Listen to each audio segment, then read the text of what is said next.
నేను ప్రధానమంత్రి నరేంద్ర మోడీ గారికి హృదయపూర్వకమైనటువంటి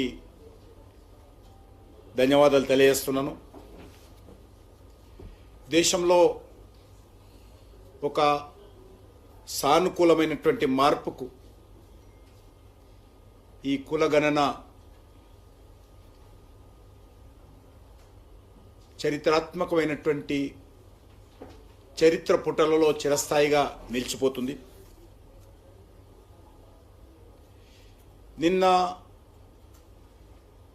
కేంద్ర ప్రభుత్వం తీసుకున్నటువంటి నిర్ణయం తర్వాత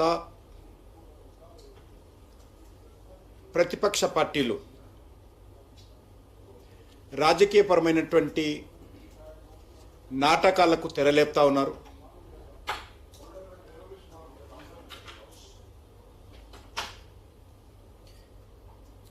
గతంలో కాంగ్రెస్ పార్టీ ఆధ్వర్యంలో ఈ యొక్క బీసీ రిజర్వేషన్ సంబంధించి అనేక రకాల కుట్రలు కుతంత్రాలు చేయడం జరిగింది. ముస్లింలందరినీ కూడా మతం పేరుతో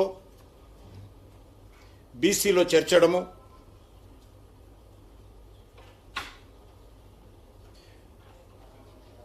అనేక న్యాయస్థానాలు కూడా కాంగ్రెస్ పార్టీ చేసినటువంటి తప్పుడు నిర్ణయాలను కూడా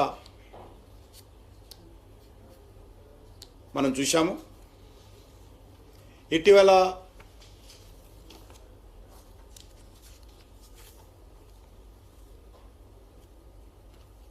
కాంగ్రెస్ పార్టీ నరేంద్ర మోడీ గారి నేతృత్వంలో బీజేపీ అధికారంలోకి వచ్చిన తర్వాత అనేక రకాలుగా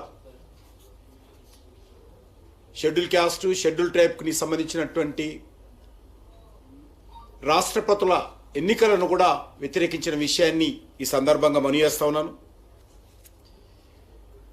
ఎస్సీ అయినటువంటి రామ్నాథ్ కోవింద్ గారు కానీ, ఎస్టీ మహిళ అయినటువంటి శ్రీమతి ద్రౌపది ముర్ము గారి యొక్క అభ్యర్థిత్వాలను వ్యతిరేకిస్తూ పోటీ చేసిన విషయాన్ని సందర్భంగా మనవి చేస్తా ఉన్నాను. ముఖ్యంగా నరేంద్ర మోడీ గారి ప్రభుత్వము ఎస్సీ కేటగరైజేషన్ అనేక సంవత్సరాలుగా, గత 40-50 సంవత్సరాలుగా పెండింగ్లో ఉన్నటువంటి సమస్యకు పరిష్కార మార్గం కనుగొనే దిశలో కేంద్ర ప్రభుత్వం తన వైఖరిని సుప్రీంకోర్టులో స్పష్టంగా విన్నవించిన తర్వాత ఈరోజు ఎస్సీ కేటగరైజేషన్కు మార్గం సుగమమైంది. స్వాతంత్రం వచ్చిన తర్వాత మొదటిసారి ఈరోజు ఎస్సీ కేటగరైజేషన్ను ముందుకు తీసుకోవడం జరిగింది. అంతేకాకుండా స్వాతంత్రం వచ్చిన తర్వాత మొదటిసారి బీసీ సామాజిక వర్గాల నుంచి భారతీయ జనతా పార్టీ ప్రధానమంత్రిగా నరేంద్ర మోడీ గారిని నిర్ణయించడం, అటువంటి కనీసమైనటువంటి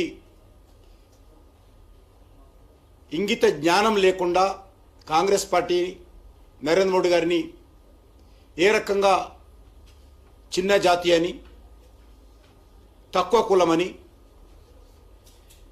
కులం పేరుతో దూషించినటువంటి చరిత్ర కాంగ్రెస్ పార్టీదని సందర్భంగా మనవి చేస్తా ఉన్నాను.